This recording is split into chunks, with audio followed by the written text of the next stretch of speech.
It's funny. It's funny. It's funny.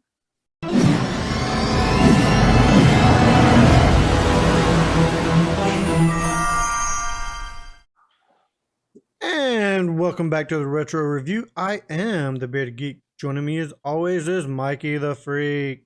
What's up? And we have Steve-O. Steve-O. Or just What's Steve. going? Or just Steve. Whatever you want. I'm just like Lionel Richie. I'm easy like Sunday morning. I get it. You can catch Steve on his podcast, the last podcast you'd want. Oh, or as Kevin likes to call it, the last podcast you'd ever want. I really think that should be the name because it is. I'm already branded though. I'm already branded though. I get it. All right, today, guys, we are going to be discussing the movie Transylvania 65000.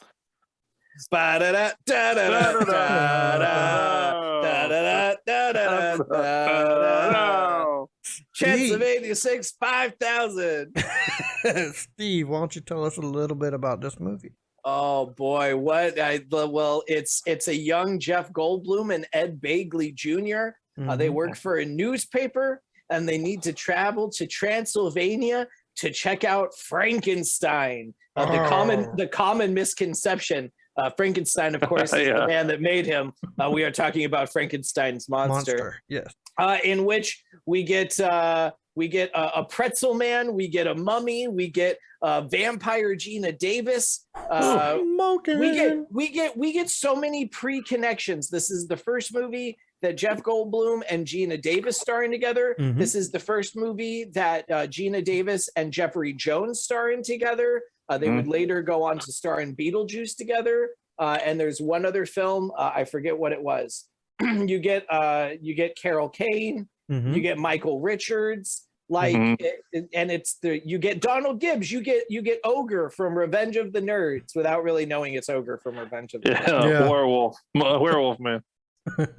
Is that who that was? That's Donald Gibbs. Oh, okay. Yeah, if you re-listen to it, you hear Ogre because he does, he has one voice. And you see it, and one of the scenes you see is eye move. Oh, do you really? Yeah. And I'm like, oh yeah, that's definitely him. You can tell. So a fun thing about this movie, the whole movie was financed by the Dow Chemical Company in order to spend frozen finances. It was money that they could not be spent outside of the country of origin. The company had to. The company was in Yugoslavia, where they filmed. Okay. So I think that's a great one. Another fun one. We're going to save the fun facts for the end. Let's save the fun facts for the end. Sorry, pardon me. You just said tell me about it, so I was just. We'll tell. I'm excited. So I picked this one. Tell us about the movie. Yeah, tell us about the movie, and then what we'll do is you just pass it on to one of us, and then we'll tell us our thoughts of it. Oh, okay. Well, I mean, I love this movie. I saw this movie. It came out in 1985. I saw it in probably 87, 88. And as a child, a single-digit child, I fell in love with it. I love everything about it. I love the banter. I love the lines. I literally quote this movie in real life. If I ever see a banana on the street, I literally approach it going, "It's a lovely day today," and then act like I slip on it. Like, it's funny. You try. It's funny. It's funny. I don't know. There's something about this movie. I understand it's a bad movie. I understand it's not good. But it's just there we get to the meat and potatoes of the movie. It's one of those movies that I just hold near and dear to my heart that like I still laugh at the same jokes that I did when I was a kid, like as much. Like I get it. It's like watching Spaceballs for 100 times and laughing at the same thing. Yeah. We all have those individual movies that we can laugh no matter how many times we watch the movie. We will laugh and quote it at the same exact time. When you come back, I'll be nude. Nude. Like I love this. I love this movie. I just think it's so funny. I know it's bad, but it's like It's just it's like it's a good bad. I just A good I don't bad. know. Okay. I don't know what Good, did bad, you and what the did you ugly. what did you guys think about it? Mikey the Freak, why don't you go ahead and take this one right now? Yeah, I mean, it is a very terrible movie, but there are so many funny parts in it that kind of keeps you chuckling. Like, I mean, there's so many examples. Like, I always thought was funny when Carol Kane's character was at the window or in the closet, and they would walk by, and Ed Begley Jr. would like shut the door real quick and not realize that she's there, and shut the window, and she would fall out. That's the kind of stuff that you just laugh at. Those slapstick type comedies. And the Jeff Goldblum scene with Ed Begley Jr. where he's breaking into and trying to get out of the asylum. He's like, just put the lab coat on. Yeah. Patient escaping. Get in here. And they're just like, oh, guy trying to break in. Guy trying to break in. I'm gonna throw you out. So it's like, you gotta trust me. Those are the type things that really, they make you giggle and they laugh but yeah, overall the acting was terrible. The acting is terrible in this movie. Just that's just me. I'm not a huge Jeff Goldblum fan because it seems like every single movie he has that same demeanor, and that's just how he is. That's how he acts. That's who he is. Now, right? wait, hold, Mikey. What exactly? The word that I'm looking. The word that I'm looking for. Yeah. Why? That's it. Why would you be saying such a statement? Yeah, exactly. Yes, that's about it. That's it. In every movie. That's him in every movie he's ever been in. Every movie that I have for my segment, he acts exactly the same. Exactly the same. But no, I mean, with all jokes aside, the comedic part of it, Michael Richards does have that little comedic part on it. He plays his Kramer very well before he even knew he was going to be Kramer. That's what I see. I saw Kramer in this movie at 20 years. Okay, stop. All right, guys, we are back. We had a little technical difficulty. Apparently, Theo jumped right into the Wi-Fi thing and just wiped it on out. It's funny. It's funny. You try.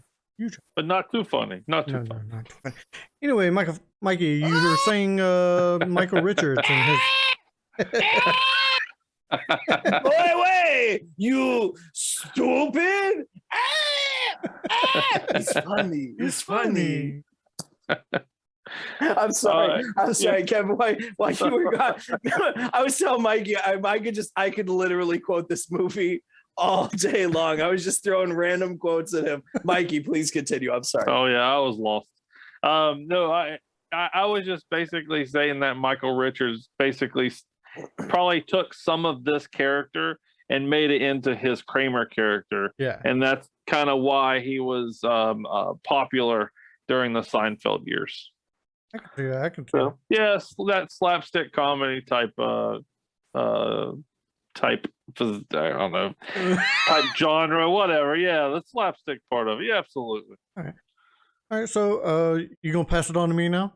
Yeah, go ahead, man. So, yeah, your turn. I guess I talked enough. No, not a problem. Yeah, no, I thought this movie was like Steve said, it was a bad movie, but it kept my attention. It did keep my attention. Yeah, it was funny. It had its moments. It's a straight up slapstick movie. This whole movie is straight slapstick. It's even the doctor going from one room to another. Dr. Jekyll, Mr. Hyde.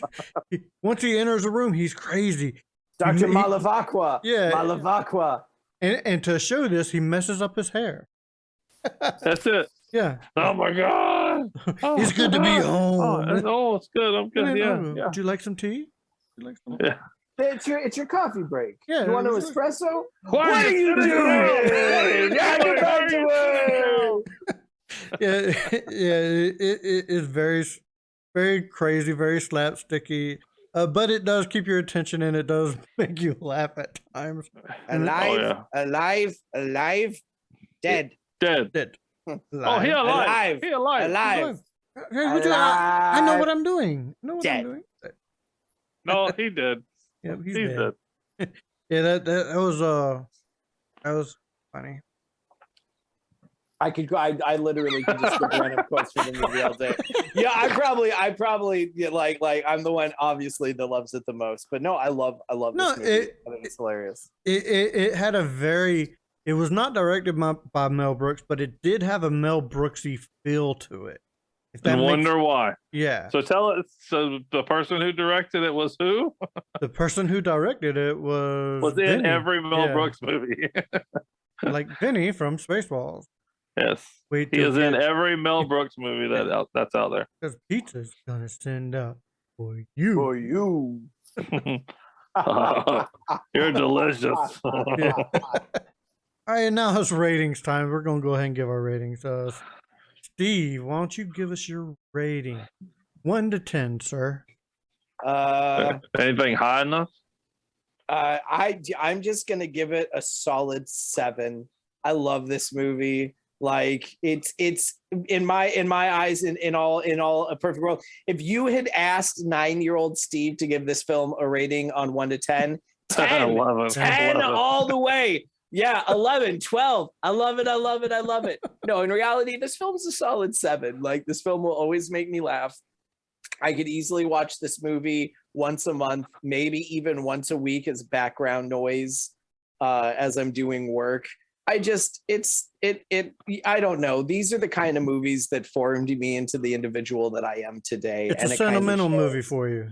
Yeah. That too. I'm just saying, like, the slapstick comedy is the stuff that you'd see me doing in elementary school, like, to get a laugh, like, just because it's like what I saw that made me laugh in movies. So no, I love this movie though. And with that, I will go ahead and pass it on to Mikey.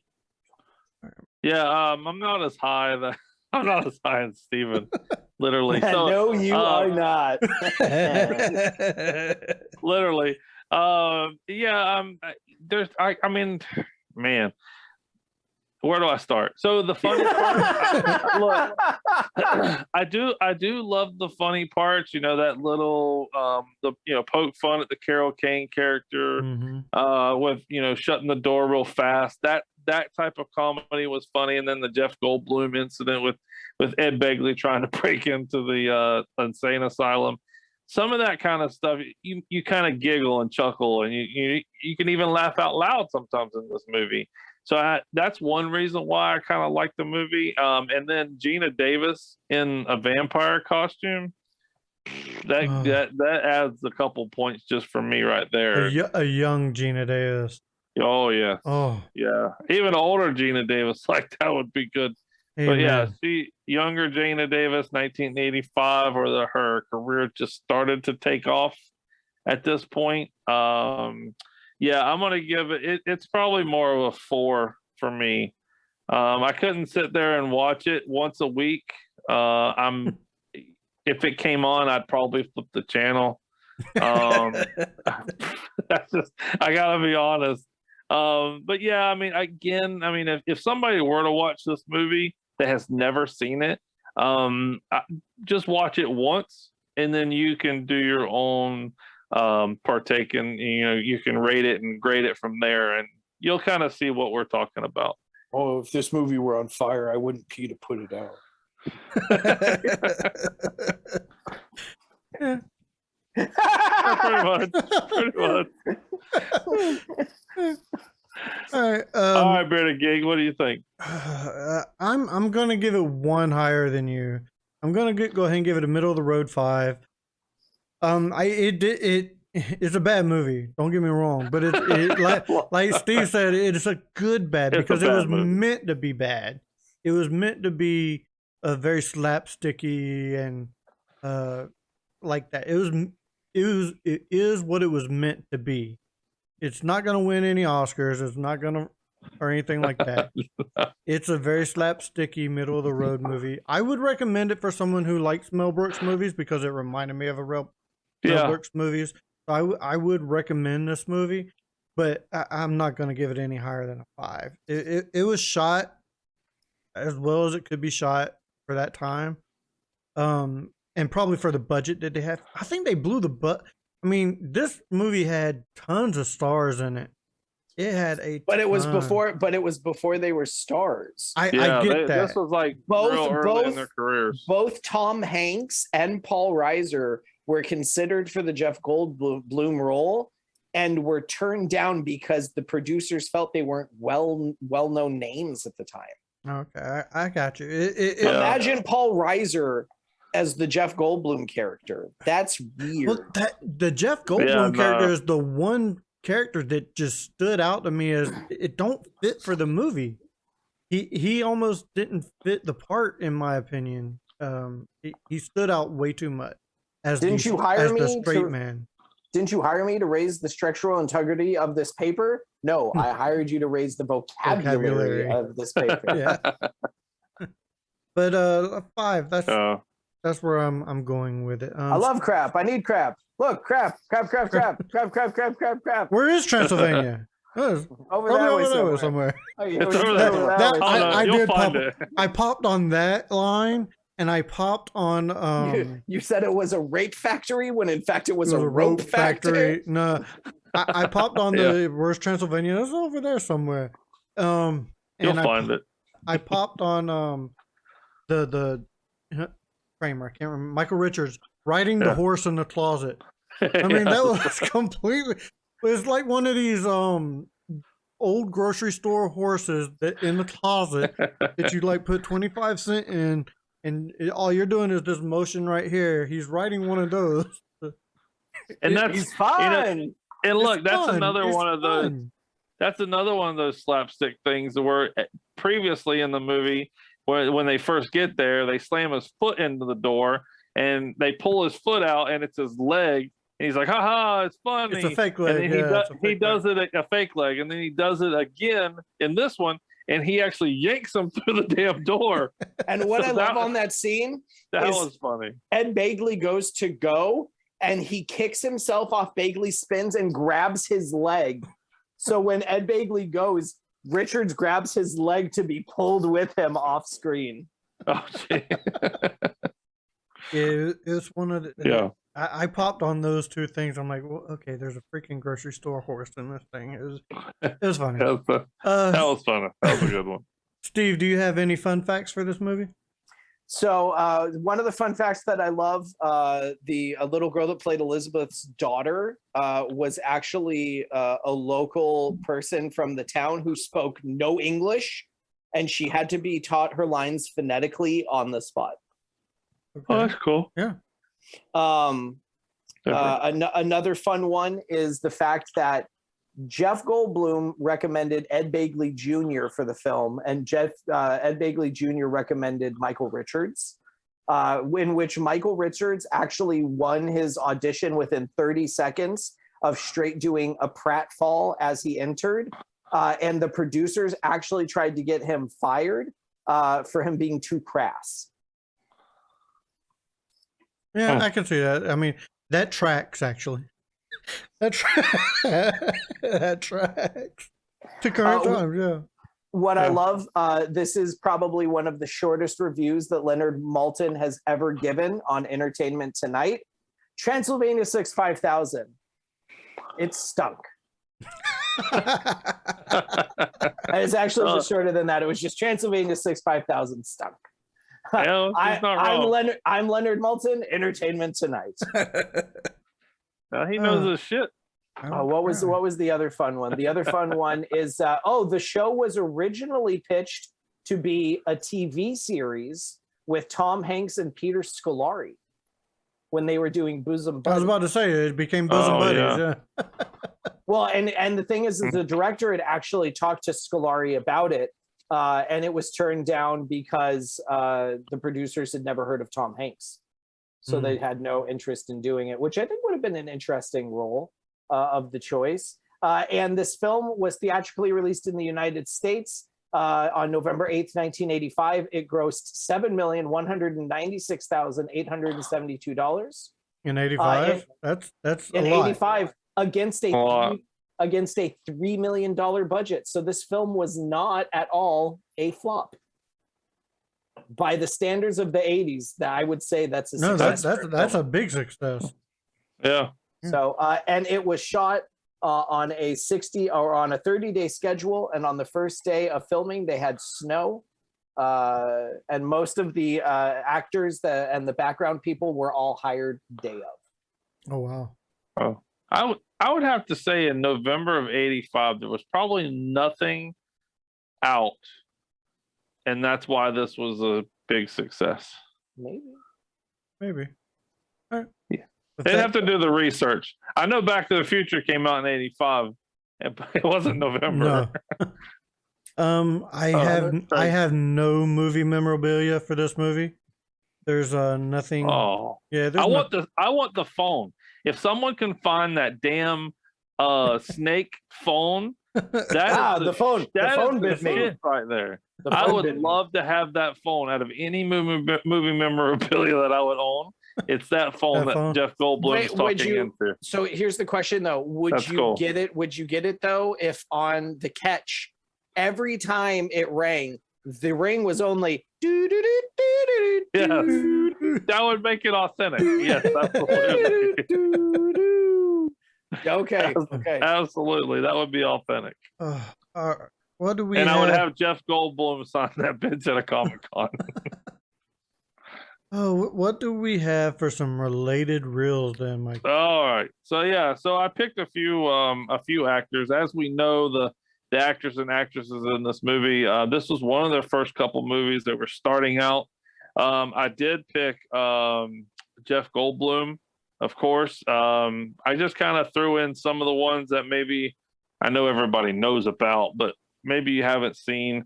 I did put Jurassic Park, which everyone knows he's in all the Jurassic Parks, and then with the new Jurassic Park Dominion coming out, it came out on Friday. Jurassic World, Jurassic World. Yeah, all of them. You know, so I think that's one of those movies where we always liked his character in that one. Independence Day 1 and 2, everybody likes him in Independence Days. I did put Thor Ragnarok, where he played the Grand Master. I always liked that character. I don't understand why, but let's call this a tie. Yeah, that's the last line of the movie. That's the post-credits scene. Yeah, sorry, bearded geek. I'm sure you don't watch the post credits on one of the greatest Marvel movies ever made. I don't watch the movie. He don't watch any Marvel movies. He is not a Marvel fan at all. I could say some things about how Marvel makes better films, but we don't need to go there. No, yeah, we're good. But I did, however, put a movie that came out just a few years after that, and I did put Earth Girls Are Easy. So I had to put that movie in there because Gina Davis is also in that movie with Jim Carrey and Damon Wayans, and it is a Julie Brown. Yes, it is a terrible movie, but it will hold your attention as much as this one did. Absolutely. Yeah. So I did pick Gina Davis. I just talked about Earth Girls Are Easy. A League of Their Own, which is always a fantastic movie. Always have to mention that. Beetlejuice, of course. We always mention Beetlejuice with Jeffrey Jones. And then I did put Mikey, did you did I lose you? Your camera is there we go. You're back. Yay! Oh, yay! Okay, so that went on just on my end, so give me a second. I think that works. Come on. This is a totally professional show. Thing. This show is totally professional. No, it's not professional. Hell no. All right, well, hurry up real quick. Let's see. So, I mentioned Fletch. That's where I was going. I love Fletch with Chevy Chase. So I had to mention Gina Davis in that 6'3", 6'5" with the afro. Exactly. And then for honor of Mr. Steven, I did pick Carol Kane. So I picked a couple of her movies that I liked. Addams Family Values. She was the grandmother in Addams Family Values. Scrooged, which I know is Steven's favorite movie from our previous podcast. The Unbreakable Kimmy Schmidt. So if you haven't seen that show on Netflix, actually it's funny, pretty funny show. The Princess Bride, which is the Bearded Geek's favorite movie, so I had to mention that one. And then one of my favorite movies, Jumpin' Jack Flash, that she's in. I enjoy Jumpin' Jack Flash from the 80s. It was a cute movie. You talking Whoopi Goldberg's Jumpin' Jack Flash? Yes, Yeah. Yes, not just a song by the Rolling Stones. It's a gas on the back of a frying pan.